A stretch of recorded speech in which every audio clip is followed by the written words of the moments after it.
Hello everyone, it's Seth, probably better known as Saffron Olive, and it's time for another Instant Deck Tech. So as you know, Thursday is now Fishbowl Thursday, and we have a incredibly spicy, super tricky, questionably legal modern deck to check out today. This is Modern Four Horsemen, comes to us from Gupster7. So thank you so much, Gupster, for submitting a super sweet deck. If you want to submit your own Fishbowl Thursday decks, leave them in the comments to this video.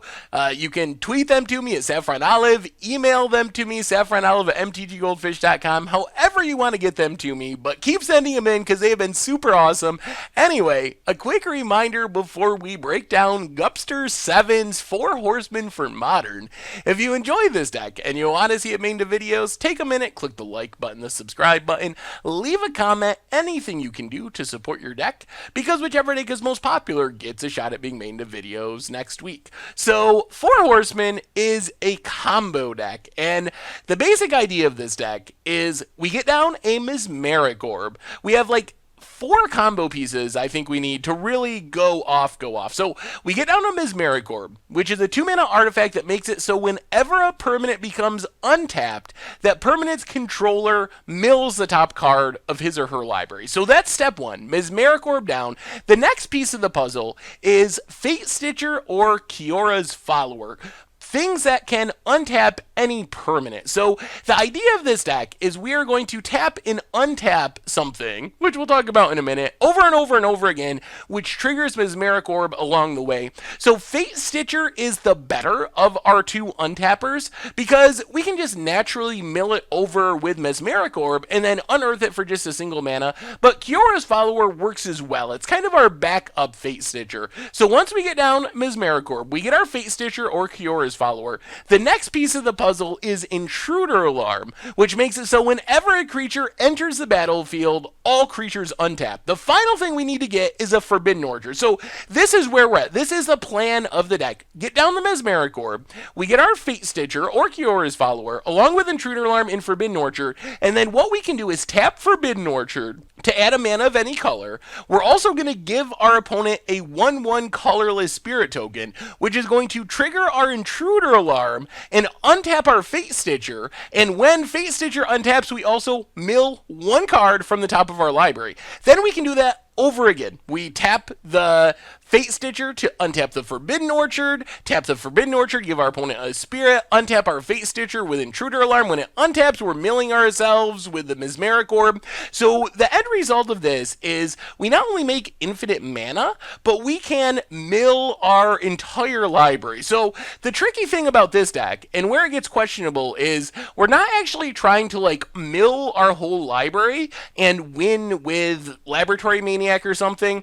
We're trying to mill a certain combination of cards in our library that allow us to win the game. So Emrakul is in our deck, not because we're really planning on casting it, although in theory we could somehow cast it with our infinite mana from the Fate Stitcher, Forbidden Orchard combo with Intruder Alarm, but it's there to keep shuffling our graveyard back into our library over and over and over again. So what we're trying to do as we're slowly milling our library 1-2 cards at a time is get a set of mills where we mill Unburial Rites, Sharam the Hegemon, and Blasting Station before we mill an Emrakul the Eon's Torn, which is going to shuffle our entire graveyard back into our library, make us start the process all over again. So sooner or later, we will mill the cards in the right order. Basically, we need to mill Unburial Rites, Hegemon, and Blasting Station before Emrakul.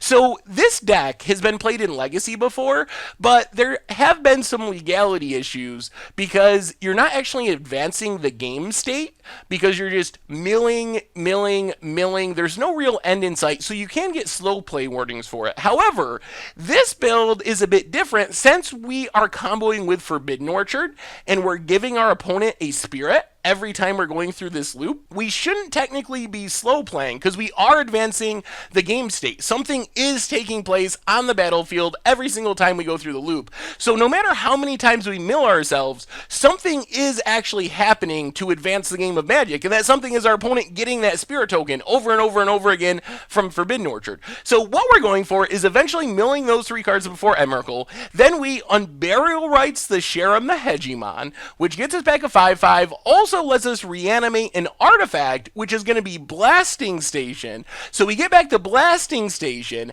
and then the final piece of the puzzle is we just keep milling, and what's going to happen is we're eventually going to mill over our Narcomoebas, which come into play for free when we mill them. Then we sack a Narcomoeba to Blasting Station, deal a point of damage to our opponent. Then we keep milling. Eventually, we're going to hit more Narcomoebas, keep pinging our opponent, and then eventually, we're going to hit the Emrakul, which is going to shuffle everything back in, so then we just start over. Keep milling, keep milling. Eventually, we mill the same Narcomoeba a second time, ping our opponent. Eventually, we mill the Emrakul, ping our opponent. The end result, after a ton of tapping and untapping, a ton of self-milling, is we will sooner or later Blasting Station our opponent to death, 1 Narcomoeba ping at a time until they go all the way down to 0 life and we win the game. So this deck, I will say right now, seems like an absolute nightmare to play on Magic Online. I don't even know if it's possible to win games with this on Magic Online because of the amount of clicking that's involved, but that's the plan of the deck. Just keep milling until we eventually Narcomoeba for the win.